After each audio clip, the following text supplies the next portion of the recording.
क्षेत्र यानी बरकट्ठा, बरही और हजारीबाग, इनके लिए जो वोटिंग है वो प्रथम चरण में की जाएगी। प्रथम चरण के लिए जो date of issue of gazette notification है वो 18/10/2024 रहेगा। Last day of making nominations 25 October 2024, scrutiny 28 October को की जाएगी और last date of withdrawal of candidate 30 October रहेगा।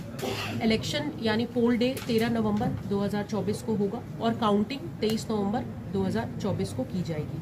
मांडू विधानसभा क्षेत्र के लिए इलेक्शन द्वितीय चरण में किया जाएगा। द्वितीय चरण के लिए गजट नोटिफिकेशन 22 अक्टूबर को इशू होगा। Last date of making nomination 29 October रहेगा। 30 तारीख को स्क्रूटिनी की जाएगी। 1 नवंबर को last date of withdrawal of candidature रहेगा। 20 नवंबर 2024 को मतदान यानी पोल किया जाएगा और 13 नवंबर को काउंटिंग की जाएगी। पूरी इलेक्शन की प्रक्रिया को 25 नवंबर 2024 के पहले पूर्ण कर लिया जाएगा। इसके साथ ही अगर हम लोग मतदाताओं की संख्या के बारे में बात करें तो इन 4 विधानसभा को मिलाकर हमारे जो कुल मतदाता की संख्या है वो 15,95,649 है, 15,95,649। इस वर्ष लोकसभा के पश्चात और पहले भी हम लोगों ने इलेक्टोरल रोल को बहुत प्योरीफाई किया और उस क्रम में हम लोगों ने कुल 24,431 डेड वोटर्स, 14,438 शिफ्टेड वोटर्स और 10,064 डुप्लीकेट वोटर्स को इलेक्टोरल लिस्ट से डिलीट किया है और हम लोगों ने कुल 50,326 नए मतदाता हम लोगों ने जोड़े हैं, जिसमें 18 से 19 वर्ष के आयु के जो फर्स्ट टाइम नए वोटर्स हैं वो 42,578 हैं। हमारे यहाँ दिव्यांग मतदाताओं की संख्या कुल 22,287 है। 80+ वोटर्स की संख्या 8,547 है। हम लोगों ने कुल 15% वृद्धि अपने महिला मतदाताओं की संख्या में की है और आज हमारा जेंडर रेशियो जो पहले 947 था वो बढ़कर 958 हो गया है। हमारे यहाँ कुल मतदान केंद्र की संख्या इन 4 विधानसभा को अगर हम लोग मिला लें तो 1866 है, जिसमें कुल 1668 बूथ हमारे जिले के प्रशासनिक क्षेत्र में आते हैं। सभी कोषांगों का गठन कर लिया गया है। जिला स्तर पर कुल 17 सेल्स बनाए गए हैं जो कि सभी एक सीनियर पदाधिकारी जिले से उसके नोडल ऑफिसर्स हैं।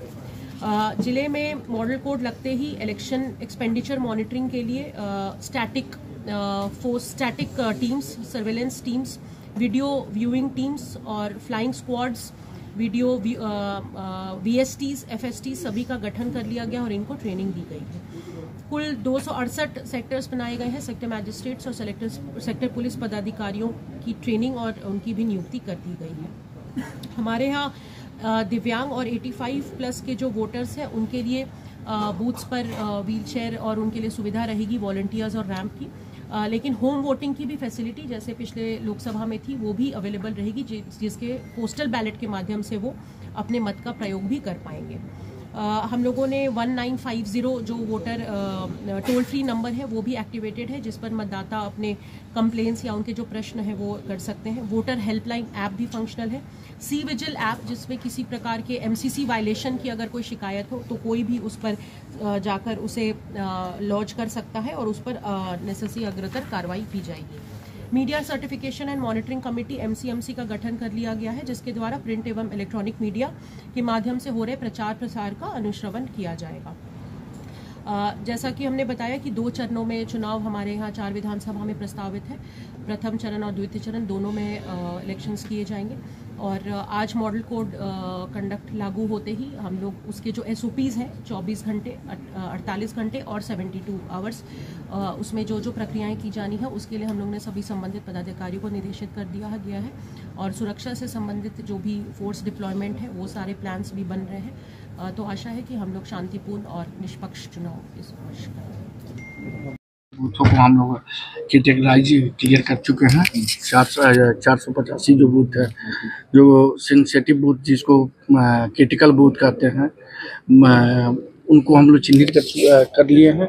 वहाँ पर जैप या फिर CAPF की जो कंपनियाँ आएंगी उसको हम लोग डिप्लॉयमेंट करेंगे और बाकी जो फोर्स बचेगी उसको DAP और होमगार्ड वगैरह लगाएंगे।